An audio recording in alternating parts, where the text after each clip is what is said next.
Okay, so today our topic is pituitary gland. So pituitary gland कहाँ पे located है? Pituitary gland is located in bony cavity called sella turcica, and pituitary gland hypothalamus से connected रहती है by a stalk. Next pituitary gland divided रहती है anatomically two parts के अंदर, that is adenohypophysis and neurohypophysis. Adenohypophysis further divided रहती है दो portions के अंदर, that is parus distalis and parus intermedia. Pars distalis and pars intermedia almost merge रहते हैं किसके अंदर? ह्यूमंस के अंदर. एंड पारस डिस्टालिस को कॉमनली बोला जाता है एंटीरियर पिट्यूटरी. एंटीरियर पिट्यूटरी के अंदर फर्दर 6 टाइप के हार्मोन्स रिलीज होते हैं. नेक्स्ट है पारस इंटरमीडिया के अंदर एक ही टाइप के हार्मोन रिलीज होते हैं. एंड नेक्स्ट है न्यूरोहाइपोफाइसिस जिसको बोला जाता है pars nervosa, that is commonly called as a posterior pituitary. इसके अंदर 2 हार्मोन्स रिलीज होते हैं. सो हम चलते हैं एंटीरियर पिट्यूटरी पे. एंटीरियर पिट्यूटरी के अंदर 6 टाइप के हार्मोन्स रिलीज होते हैं, that is growth hormone, prolactin, thyroid stimulating hormone, adrenocorticotropic hormone, luteinizing hormone and follicle stimulating hormone. अब ग्रोथ हार्मोन का वर्क क्या रहता है? ग्रोथ हार्मोन नॉर्मल बॉडी की ग्रोथ को रेगुलेट करता है, बट अगर इसका ओवर सिक्रीशन हो जाए तो बॉडी के अंदर एक्सेस ग्रोथ हो जाएगी.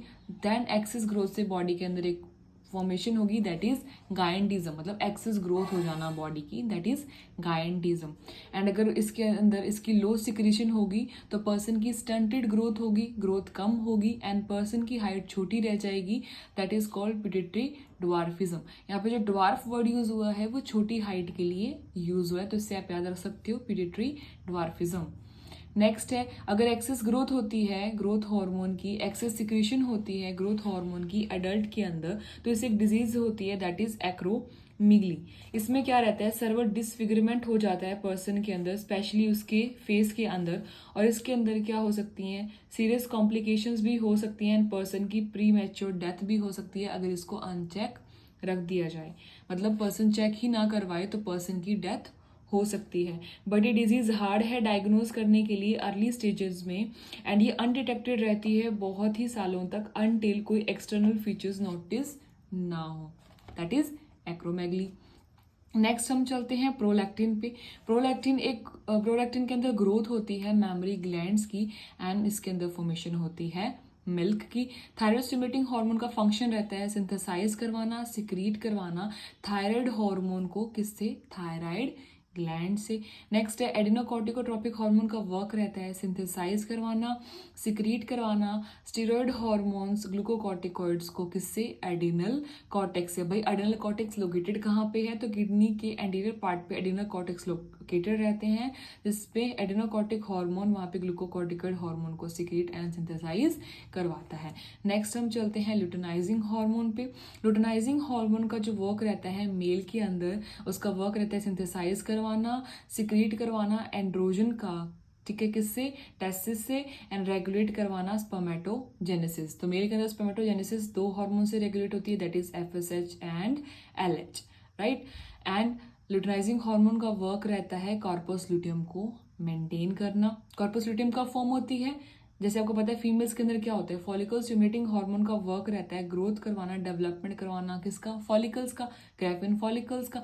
अब जो फॉलिकल्स की डेवलपमेंट हो चुकी है तो उसमें से एग को भी क्या होना होगा? रिलीज होना होगा. अब एग को रिलीज करवाने के लिए कौन रिस्पॉन्सिबल रहता है? लुटेनाइजिंग हार्मोन.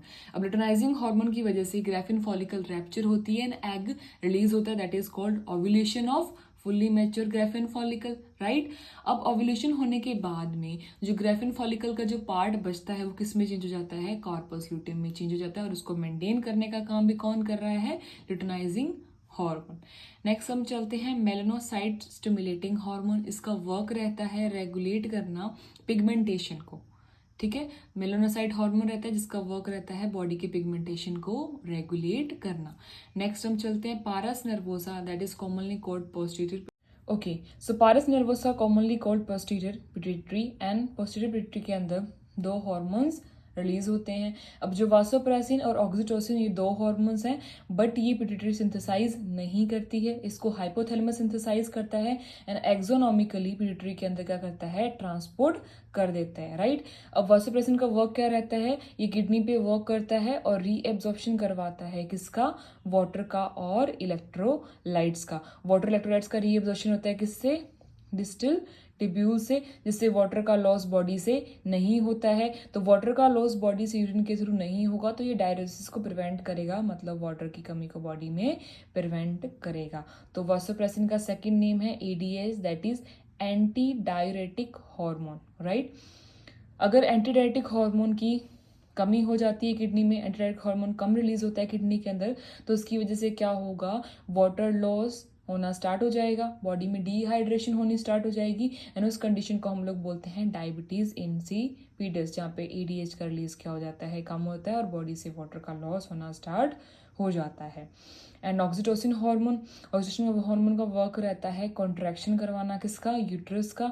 जब बेबी का क्या हो रहा हो, बर्थ हो रहा हो, तो यूट्रस में कॉन्ट्रैक्शन करवाने का वर्क रहता है ऑक्सीटोसिन का। और मिल्क इजेक्शन करवाने के लिए भी कौन सा हार्मोन रिस्पॉन्सिबल है, ऑक्सीटोसिन। मिल्क का इजेक्शन करवाता है किससे, मेमरी ग्लैंड से।